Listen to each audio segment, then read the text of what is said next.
नवादा। उत्तर प्रदेश सरकार ने वहां के सभी मदरसों के लिए राष्ट्रगान अनिवार्य कर दिया गया है। इस फैसले की गूंज बिहार के सियासी गलियारे तक पहुंच चुकी है और इस पर राजनीति भी जमकर शुरू हो गई है।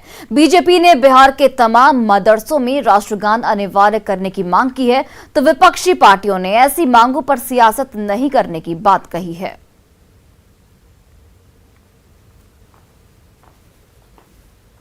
राष्ट्रगान आपत्ति नहीं है, कोई दिक्कत नहीं है। अगर है उस टाइप का व्यवस्था है तो गाना चाहिए, कोई दिक्कत नहीं है।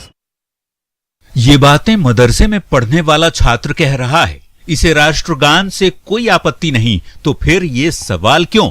आखिर राष्ट्रगान को लेकर ये बातें क्यों बिहार में उठ रही हैं? तो जान लीजिए, यूपी सरकार ने वहां के मदरसों में राष्ट्रगान को अनिवार्य कर दिया है और बस इसी को लेकर बिहार की सियासत गर्म हो चली है। बीजेपी ने इसे जायज बताते हुए बिहार के मदरसों में लागू करने की मांग की है। राष्ट्रगान में किसको इतराज है जो आप सवाल पूछ रहे हैं? क्या एजेंडा है आपका? कोई राष्ट्रगान से मना कर सकता है भारत में रहकर? मुझे तो नहीं मालूम किसी ने राष्ट्रगान से मना किया। बिल्कुल, मदरसों में क्यों नहीं हो? मदरसा में हमारे भारत के रहने वाले पढ़ते हैं ना बच्चे, तो हम यदि राष्ट्रगान गाते हैं अपने विद्यालय में, अपने बच्चों को सिखाते हैं।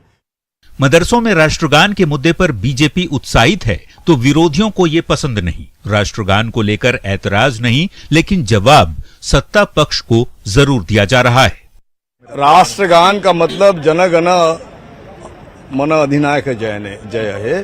आपको किसने कहा कि बिहार के मदरसा में गाया नहीं आता? तो मैं तो अपने गांव के मदरसा में देखता हूं, गाया हुआ देखता हूं। ये तो उसका साजिश कर फैलाने का एक कोशिश है जो बिहार में उसका कामयाब कभी नहीं होगी। नहीं, जबरदस्ती थोपने वाली बात नहीं होनी चाहिए। जबरदस्ती थोपने वाली बात नहीं होनी चाहिए। हर मदरसा का अपना उसूल है, अपना ज़ाब्ता है। अगर उस ज़ाब्ते में, उस उसूल में अगर वो आते हैं और लाते हैं तो कोई एतराज की बात नहीं है। क्योंकि राष्ट्रगान है, हमने कभी विरोध किया है, न विरोध करेंगे। बिल्कुल सब जगह होना चाहिए। राष्ट्र, सभी हिंदू, सभी मुसलमान भाई, सब लोग, हम लोग भारतवर्ष के हिंदुस्तानी हैं, इसलिए राष्ट्रीय गीत तो सबको गाना चाहिए। अब जरा मदरसे चलाने वालों की भी बात सुन लीजिए। इन्हें राष्ट्रगान गाने से कोई आपत्ति नहीं, हाँ, जबरदस्ती थोपने वाली बात नहीं होनी चाहिए। और राष्ट्रीय गान पढ़ने में भी ऐसा कोई आपत्ति नहीं। हम लोग के यहाँ जनगण जो है मना बच्चे को जुबानी याद है, सभी बच्चे पढ़ते हैं। और जब भी हमारे यहाँ कोई प्रोग्राम होता है तो राष्ट्रीय गान जाहिर सी बात है गाया जाता है, पहले पढ़ा जाता है, उसके बाद हमारे यहाँ जो है नात पढ़ा जाता है, शुरुआत होती है उसकी।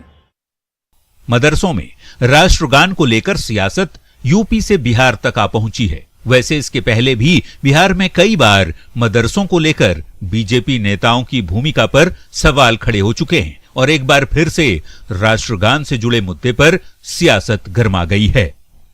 न्यूज़ 18 के लिए पटना से आनंद अमृतराज की रिपोर्ट। और देखिए, मैथिली भाषा को लेकर